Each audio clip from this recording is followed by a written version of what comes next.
गव्हाची पिवळे पानं पडतायत, तर पिवळे पानं पडण्याचे 4-5 कारणं असू शकतात.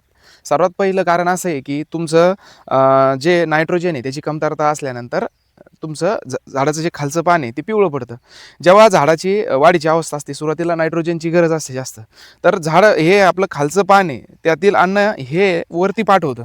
त्याच्यामुळं ते जेव्हा झाडाचं पान हे टोकाकून पिवळं पडत चालतं, तेव्हा समजायचं की नायट्रोजनची कमतरता आहे. तर ही झाली पहिली.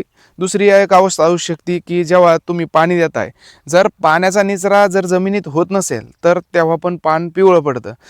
कारण जेव्हा पाणी साचून राहतं जमिनीत, तेव्हा झाडाच्या मुळांना अपटेक करायला प्रॉब्लेम येतो. तेव्हा पण झाडाचं खालचं पान पिवळं पडू शकतं.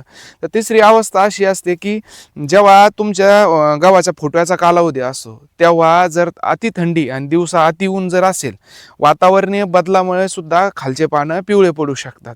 चौथी अशी येते, की पाण्याचा ताण पडल्यामुळे सुद्धा खालचं पान पिवळं पडू शकतं. आणि 5वा अशी अवस्था येते, की मायक्रोन्यूट्रियनची डिफिशियन्सी. गहू पिकाला झिंक आणि मॅग्नेशियमची कमतरता जास्त असते. त्याची कमतरता भासल्यानंतर सुद्धा आपलं पिवळे पान पडू शकते.